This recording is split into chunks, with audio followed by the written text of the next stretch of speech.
नमस्कार दर्शक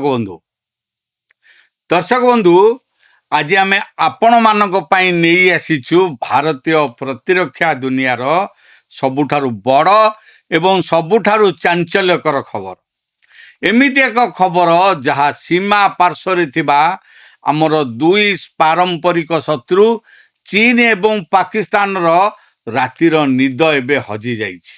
आपण माने कल्पना करंतु आकाश रे एमिति एक अदृश्य विमान उड़ुछि जहाकू विश्वर कौनसी शक्ति देखि परिबे नाही।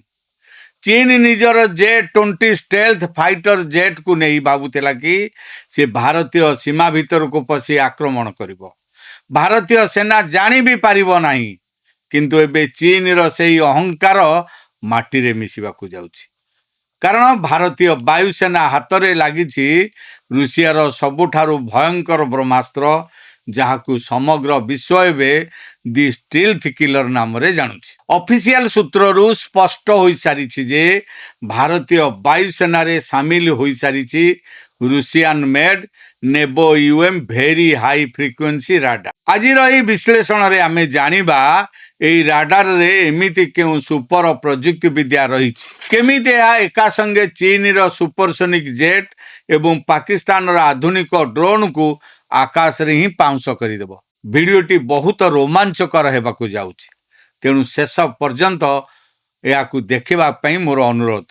आपण माने देखुतांतु विश्व चक्रव्यूह। मोर आपण मानक अनुरोध, आम चैनल को लाइक करंतु, सब्सक्राइब करंतु आ बंधु मानक सहित अधिक अधिक शेयर करंतु। दर्शक बंधु, ए नुआ राडार रो महत्व को बुझिबा पई हमको प्रथमे बुझिबा को हेबो जे स्टेल्थ टेक्नोलॉजी कोन। आधुनिक युद्ध विज्ञान रे स्टेल्थर अर्थ हेउची अदृश्य हेबा।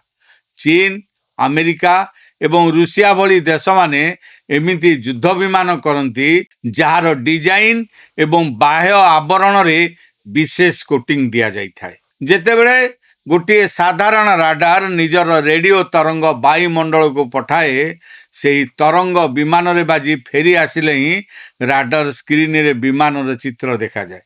किंतु स्टेल्थ विमान गुड़िक से राडार तरंग को शोषि नियंती किंबा अन्य दिग को बेंड कर दियंती। फल साधारण राडार स्क्रीन रे किछि भी देखा जाए नहीं। अमेरिकार सबुठार आधुनिक युद्ध विमान F-22 रैप्टर एवं F-35 लाइटनिंग एही प्रजुक्ति विद्या रे काम करती। एबे चीन मध्य निजर चेंगुडू J-20 नामक पंचम पीढ़ीर स्टेल्थ फाइटर जेट प्रस्तुत करिछि। चीन भाबुथिला जे लद्दाख किंबा अरुणाचल प्रदेश सीमारे जदि युद्ध हुए तेबे से निजर J-20 विमान साहाय्य भारतीय एयर डिफेंस को चकमा देदेव। पाकिस्तान मध्य चीन रही स्टेल्थ टेक्नोलॉजी एवं आधुनिक विंगलुंग ड्रोन उपरे भरोसा करी भारत विरोध रे बड़ बड़ योजना करुथिला। किंतु शत्रु देशर एई चालाकी को मूलरू शेष करिदेबा पई भारतीय वायुसेना एबे मुतयन करिछि रूसियार सुपर काउंटर स्टेल्थ राडार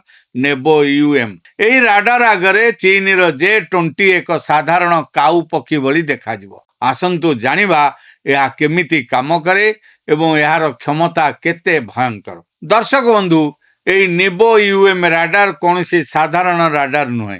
यह हेउछि एक भेरी हाई फ्रिक्वेंसी राडार। यार तरंगर दैर्घ्य एते अधिक जे स्टेल्थ विमान कौनसी भी स्पेशल कोटिंग याकू रोकी पारिबो नाही। यार क्षमता को तीनोटी मुख्य भाग रे विभक्त करा जाई पारे। एही राडार रो सबुठारु बड़ शक्ति हेउछि यार आखि। आकाश मार्ग रे प्राय 600 किलोमीटर दूरतरे थिबा जे कोनसी वस्तु को या चिन्हट करि पारिबो।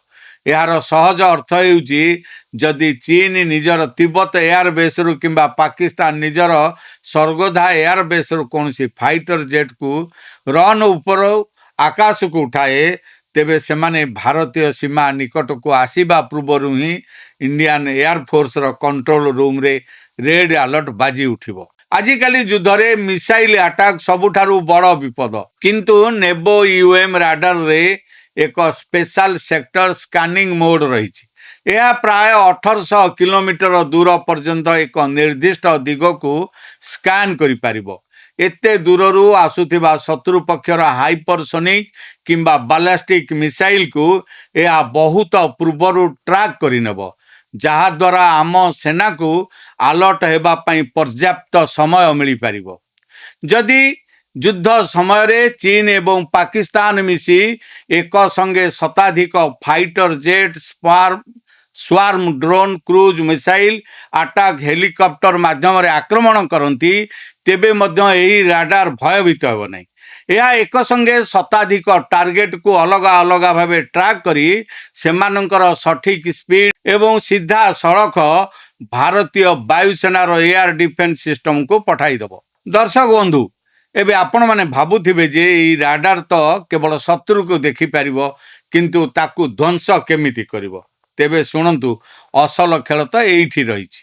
ଭାରତ ପାଖରେ ପୂର୍ବରୁ ହିଁ ରୁଷିଆର ସବୁଠାରୁ ଶକ୍ତିଶାଳୀ air defence system S-400 Trump ରହିଛି। ଏହି S-400 ସିଷ୍ଟମ ନିଜେ ଏକ ଶକ୍ତିଶାଳୀ ମିସାଇଲ କିଲର। ଏବେ ବାୟୁସେନା ଏହି ନୂଆ ନେବୋ UM ରାଡାରକୁ S-400 ସହିତ ଇଣ୍ଟିଗ୍ରେଟେଡ ବା ଯୋଡ଼ି ଦେଇଛି।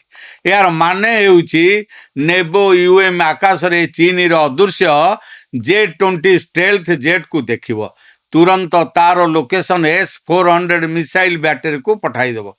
S-400ରୁ ବାହାରିଥିବା ମିସାଇଲ ସେହି ଚୀନ ଜେଟ୍କୁ ଆକାଶରେ ହିଁ ଚୁରମାର କରିଦେବ। ଏହାପରେ ଚୀନ ବା ପାକିସ୍ତାନ ଆମ ସୀମା ଆଡ଼କୁ ଆଖି ଉଠାଇବା ପୂର୍ବରୁ ହିଁ ଭାରତୀୟ ସେନା ସେମାନଙ୍କୁ ମାଟିରେ ମିଶାଇ ଦେବ। ଭାରତର ସମଗ୍ର ସୀମାନ୍ତ ଅଞ୍ଚଳ ଏବେ ଏକ ଅଭେଦ୍ୟ ଦୁର୍ଗରେ ପରିଣତ ହୋଇସାରିଛି, ଯେଉଁଠି ପକ୍ଷୀଟିଏ ମଧ୍ୟ ବାୟୁସେନାର ଅନୁମତି ବିନା ଡେଣା ହଲାଇ ପାରିବ ନାହିଁ। ପ୍ରତିରକ୍ଷା ବିଶେଷଜ୍ଞମାନଙ୍କ ମତରେ ଭାରତୀୟ ବାୟୁସେନାରେ ଏହି ରାଡାର ସାମିଲ ହେବା ଏକ ବଡ଼ ଗେମ୍ ଚେଞ୍ଜର। ଏହା କେବଳ ଆମର ସାମରିକ ଶକ୍ତିକୁ ବଢ଼ାଇ ନାହିଁ, ବରଂ ଶତ୍ରୁ ଶିବିରରେ ଏକ ଭୟର ବାତାବରଣ ସୃଷ୍ଟି କରିଛି। ଆଜିର ଆଧୁନିକ ଭାରତ କାହାକୁ ଆଗ ଆକ୍ରମଣ କରେ ନାହିଁ, କିନ୍ତୁ ଯଦି କେହି ଭାରତର ସୁରକ୍ଷା ପ୍ରତି ଆଖି ଉଠାଇ ଦେଖେ, ତେବେ ତାକୁ କେମିତି ଉଚିତ ଜବାବ ଦେବାକୁ ହେବ ତାହା ଆମ ସେନା ଭଲ ଭାବରେ ଜାଣିଛି। ଆମ ଦେଶର ବୀର ଯବାନ ଏବଂ ଭାରତୀୟ ବାୟୁସେନାର ଏହି ନୂଆ ସଫଳତା ପାଇଁ କମେଣ୍ଟ ବକ୍ସରେ ଜୟ ହିନ୍ଦ କିମ୍ବା ଭାରତ ମାତା କି ଜୟ ନିଶ୍ଚୟ ଲେଖନ୍ତୁ। ଯଦି ଆପଣଙ୍କୁ ଆମର ଏହି ବିଶେଷ ପ୍ରତିରକ୍ଷା ରିପୋର୍ଟଟି ପସନ୍ଦ ଆସିଛି, ତେବେ ଭିଡ଼ିଓଟିକୁ ଗୋଟେ ଲାଇକ୍ କରନ୍ତୁ, ନିଜର ବନ୍ଧୁମାନଙ୍କ ସହ ଏହାକୁ ଅଧିକରୁ ଅଧିକ ସେୟାର କରନ୍ତୁ। ଦେଶ ଏବଂ ବିଦେଶର ଏମିତି ହିଁ ରୋମାଞ୍ଚକର ଖବର ସବୁଠୁ ପ୍ରଥମେ ପାଇବା ପାଇଁ ଆମ ଚ୍ୟାନେଲ ପୂର୍ବପକ୍ଷ ପ୍ରସ୍ତୁତ ବିଶ୍ୱ ଚକ୍ରବ୍ୟୁହ, ଦେଶ ଦର୍ପଣ ଓ ମଇଦାନକୁ ସବସ୍କ୍ରାଇବ୍ କରିବା ପାଇଁ ଆଦୌ ଭୁଲନ୍ତୁ ନାହିଁ। ଆଜିର ପ୍ରସଙ୍ଗ ଏଇଠି ଶେଷ କରୁଛି। ପୁଣି ଦେଖା ହେବ ଏକ ନୂଆ ଖବର ସହିତ। ସେ ପର୍ଯ୍ୟନ୍ତ ମୋତେ ବିଦାୟ ଦିଅନ୍ତୁ। ରହୁଛି, ନମସ୍କାର।